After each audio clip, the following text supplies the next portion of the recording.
नमस्कार दोस्तों, स्वागत है हमारे इस नए वीडियो में। इस वीडियो में बात करने वाले हैं लावा के लेटेस्ट फ़ोन लावा स्टॉर्म प्ले 5G के बारे में।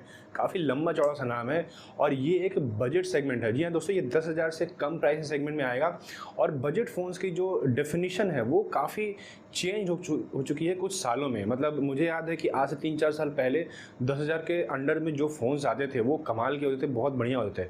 बट चूँकि जैसे जैसे इन्फ्लेशन बढ़ती है, महंगाई बढ़ती है, तो वैसे जो बजट और मिड रेंज सेगमेंट का है वो जो क्राइटेरिया है, जो अच्छे फ़ोन से क्राइटेरिया है वो थोड़े से बढ़ चुके हैं, 20-22 हज़ार रुपये में पहुंच चुके हैं। और जो प्रॉपर बजट फ़ोन्स हैं जो 10,000 से कम में आते हैं उसमें आपको उतने फीचर्स नहीं मिल रहे हैं आज के डेट में। मोस्ट ऑफ द फ़ोन्स बहुत ही कम फीचर्स के आते हैं, बहुत नॉर्मल फीचर्स के साथ आते हैं। उसी बीच में ये लावा ने ये फ़ोन लॉन्च किया, लेकिन ये फ़ोन कमाल का फ़ोन है। मतलब इसके जो फीचर्स हैं वो वाकई में बहुत ही बढ़िया फीचर है। तो बात करते हैं इस फ़ोन के बारे में, तो ये फ़ोन आपके 2 वेरिएंट्स में अवेलेबल है। हालाँकि अभी फ़िलहाल एक ही वेरिएंट सेल पे है जो कि है आपका 6GB प्लस 128GB, वो आएगा आपका 9,999 रुपीज़। दूसरा वेरिएंट इनके वेबसाइट पे मेंशन है 8+256, बट ये सेल पे नहीं आया और इसकी प्राइसिंग भी रिवील नहीं हुई है। तो फिलहाल आप एक ही वेरिएंट इसका परचेज कर सकते हैं। तो ये फ़ोन लावा का एक कमाल का फ़ोन है, लेकिन इस फ़ोन में एक छोटा सा चैलेंज है, छोटा सी कमी है जो कि मुझे लगता है कि लावा को इम्प्रूव करने की ज़रूरत थी। वो वीडियो को मैंने लास्ट में डिस्कस किया है, तो वीडियो को बिल्कुल लास्ट से देखिएगा। इस फ़ोन के बारे में आपको डिटेल में पता चलेगा कि ये फ़ोन कैसा आपको फ़ोन लेना चाहिए, नहीं लेना चाहिए और इसमें क्या एक छोटी सी ड्रॉबैक है, तो आपको सब कुछ पता चल जाएगा। फ़ोन के अगर लुक की बात करते हैं तो ये फ़ोन आपको 2 कलर्स में अवेलेबल होगा। पहला कलर है वो आपका ग्रेश कलर में है और दूसरा कलर है वो ब्लूइश कलर में है। और हम फ़ोन के लुक की बात करते हैं बैक साइड से, तो फ़ोन दिखने में बहुत ही प्रीमियम लगता है। ये ग्लॉसी मेटेलिक डिज़ाइन के साथ आता है और बहुत ही मिनिमल डिज़ाइन के साथ आता है। सिर्फ 2 कैमरे दिखते हैं पीछे और ज़्यादा कोई ऐसे भड़कीला सा डिज़ाइन नहीं दिखता है, तो मिनिमल लुक के साथ ये बहुत ही प्रीमियम फील देता है आपको। सामने की तरफ बात करते तो सामने थोड़ा सा आपको डिस्काउंट मिलेगा क्योंकि ये फ़ोन एक बजट सेगमेंट है।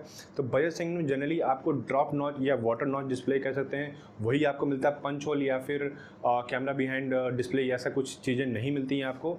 तो ड्रॉप नॉच डिस्प्ले के साथ आता है ये एक 120 हर्ट्ज डिस्प्ले है। हाँ, ये सबसे एक बहुत ही बढ़िया प्लस पॉइंट इन्होंने दिया है कि इस प्राइसिंग सेगमेंट में भी इन्होंने 60 हर्ट्ज डिस्प्ले नहीं दिया है। हालांकि मतलब इवन आईफोन को भी इससे सीखना चाहिए कि 10,000 से भी कम प्राइसेस में एंड्रॉयड में आपको 120 हर्ट्ज डिस्प्ले मिल सकता है, बट आईफोन में आप देखेंगे प्रीमियम सेगमेंट में, इवन अब रिसेंटली आईफोन 16 और आईफोन 15 से उन्होंने प्रीमियम सेगमेंट में 90 हर्ट्ज डिस्प्ले देना शुरू किया, नहीं तो ये 60 हर्ट्ज पे ही रहते थे।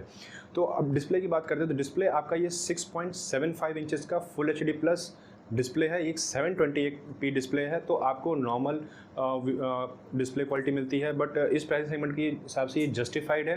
अब बात करते हैं इस फ़ोन का जो सबसे मेजर हाईलाइट है वो है इस फ़ोन का प्रोसेसर। मतलब प्रोसेसर की बात करते हैं तो लावा ने बहुत ही खास ध्यान दिया है इसके परफॉर्मेंस पे, जो कि बजट सेगमेंट में generally most of the companies performance पे फोकस नहीं करती हैं। इस फ़ोन का जो प्रोसेसर है वो है आपका डायमेंसिटी का 7060 प्रोसेसर, जो कि एक बढ़िया प्रोसेसर है। मतलब बहुत पावरफुल परफॉर्मेंस आपको नहीं मिलेगा, 5 लाख के आसपास इसका अंततः स्कोर मिलता है, बट चूंकि ये फ़ोन 10,000 के अंडर है तो 10,000 के अंडर ये फ़ोन और ये प्रोसेसर बहुत ही ज़्यादा जस्टिफाइड है। साथ में बात करते तो इसमें आपको LTDDR5X रैम मिलेगा। मतलब सीरियसली 5X रैम, इन्होंने सबसे लेटेस्ट रैम यूज़ किया है इस फ़ोन में। तो आपका जो परफॉर्मेंस होगा, आपका डे टू डे टास्क या मल्टीटास्किंग जो होगी, आपको उसमें बिल्कुल लैग देखने को नहीं मिलने वाला है, क्योंकि रैम मैनेजमेंट इसका बहुत ही अच्छा होने वाला है। और जो इसका UFS स्टोरेज पॉइंट है वो UFS 3.1 स्टोरेज है। अभी आपने देखा होगा कि most of the phones even 40-50 हज़ार तक के फ़ोन्स में इन्होंने UFS लेटेस्ट नहीं दिया है, बट ये 10,000 के फ़ोन्स में UFS 3.1 दिया है। तो ये मतलब कमाल का काम किया है लावा ने। मतलब इसके लिए बहुत ही बढ़िया, मैं लावा को अप्रिशिएट करना चाहूँगा। बात करते हैं इसके, हम अगर बैटरी की बात करते हैं तो बैटरी इसमें आपको मिलता है 5000 mAh की बैटरी मिलती है और आपको 18 वाट का फास्ट चार्जिंग का भी सपोर्ट मिलता है। वाट जो चार्जर है वो कम पावर का है, बट इन्होंने ऑप्टिमाइजेशन के साथ इसको फास्ट चार्जिंग का सपोर्ट दिया हुआ है। तो आपको जो 5000 mAh की बैटरी होगी वो थोड़ा बहुत क्विकली चार्ज हो सकेगी। और 5000 mAh स्टैंडर्ड है आज के डेट में, मोस्ट ऑफ द फोन्स में आ रहा है। तो इसमें भी वो मतलब एक्सपेक्टेड था कि इसमें 5000 mAh की बैटरी होनी चाहिए। कैमरा की बात करते हैं तो इसमें आपको जो प्राइमरी कैमरा मिलता है वो आपको 50 मेगापिक्सल का मिलता है, सेकेंडरी कैमरा आपको 2 मेगापिक्सल का, और जो सेल्फी कैमरा है वो 8 मेगापिक्सल का है। तो कैमरा में आपको एवरेज सही परफॉर्मेंस मिलने वाला है, बहुत ही ज़्यादा आपको एक्सपेक्टेशन रखने की जरूरत नहीं है। 10,000 के बिलो में ये आपको एवरेज फोटोज़ देगा, और ये भी नहीं है कि बहुत ही ख़राब फोटोज़ देने वाला है, एवरेज फोटोज़ है। और मुझे लगता है कि इसके सेंसर्स अच्छे हैं, तो लावा चाहे तो इसको सॉफ्टवेयर के थ्रू और ऑप्टिमाइज़ करके और आपको बढ़िया फोटोज़ के आउटपुट दे सकता है। बात करते हैं इसे कुछ हाईलाइटेड फीचर्स के बारे में, जो कि बहुत ही ज़्यादा मेजर फोकस है। पहला चीज़ आपको मिलता है इसमें Android 15 out of the box, और ये एक क्लीन एंड्रॉयड फ़ोन है, मतलब 10,000 से कम के रेंज में आपको एक clean, no bloatware, no ads का एक फ़ोन मिलता है। मतलब ये बहुत ही बढ़िया प्लस पॉइंट है। सेकंड थिंग इसमें ये आपको मिलता है कि आपको एक एंड्रॉयड का एश्योर्ड अपग्रेड लावा ने दिया हुआ है। थर्ड थिंग, आपको लावा का इन होम सर्विस मिलता है, आपको घर पे सर्विसिंग मिलेगा इनका, तो आपको कहीं भी जाने की ज़रूरत नहीं है। और इसमें आपको 5G का सपोर्ट मिलता है और साथ में आपको फेस अनलॉक और फिजिकल फिंगरप्रिंट स्कैनर मिलता है जो कि साइड के बटन पे लगा हुआ होगा। तो मतलब कुल मिला के बात देखें तो ये लावा का जो फ़ोन है ना, ये कंप्लीट ओवरऑल पैकेज है। और इसमें जैसे वीडियो की स्टार्टिंग बात किया था कि एक लो लाइट है इस फ़ोन में, जो कि मुझे लगता है कि लावा को इस चीज़ पे ध्यान देनी चाहिए थी, जो इसमें एक्सपैंडेबल स्टोरेज है। इसमें क्या होगा, आपको हाइब्रिड सिम स्लॉट मिलता है, 2 सिम या 1 सिम और एक SD कार्ड आप लगा सकते हैं। बट मुझे ऐसा लगता है कि अभी भी आपको अगर 10,000 के बिलो प्राइसिंग में फ़ोन लॉन्च करना है तो आपको डेडिकेटेड माइक्रो SD स्लॉट्स देना चाहिए, क्योंकि वो एक बहुत ही बढ़िया काम की चीज़ होती है।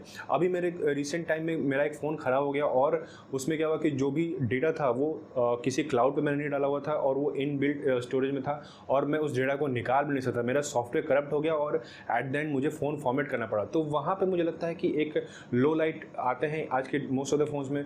बट चूँकि क्या है कि प्रीमियम सेगमेंट और मिड रेंज सेगमेंट में किसी भी फोन्स में आपको एक्सटर्नल स्टोरेज सपोर्ट नहीं मिलता है, तो मुझे लगता है कि ठीक है आप वहाँ नहीं दे सकते, एटलीस्ट बजट सेगमेंट दीजिए, क्योंकि बजट सेगमेंट के जो लोग हैं वो ऑनलाइन या क्लाउड स्टोरेज पे ऐसा डील नहीं करते हैं। उनको क्या है कि फिजिकल स्टोरेज की ज़्यादा ज़रूरत होती है। तो मुझे लगता है कि आप लावा को एक हाइब्रिड सिम स्लॉट की जगह डेडिकेटेड सिम स्लॉट देना चाहिए था, डेडिकेटेड मेमोरी स्लॉट देना चाहिए था। वो एक लो लाइट हो सकती है इस फ़ोन के लिए। मतलब लावा ने जो ये फ़ोन लॉन्च किया, ये आपको एक तरह से कंप्लीट पैकेज देता है 10,000 के बिलो में, जिसका एक day to day average task करना है, नॉर्मल टास्क करना है, कोई गेम नहीं खेलना है और नॉर्मल कोई ऐसा फोटो और कैमरे की रिक्वायरमेंट नहीं है, नॉर्मल टास्क करने हैं और उसका बजट उतना हाई नहीं है, तो वो 10,000 के अंडर में ये फ़ोन परचेज कर सकता है। आप बताइए कि आपको ये फ़ोन कैसा लगा नीचे कमेंट सेक्शन में। वीडियो अच्छा लगा तो लाइक शेयर सब्सक्राइब करना ना भूलें। मैं मिलता हूँ आपके साथ एक अगले वीडियो में, तब तक के लिए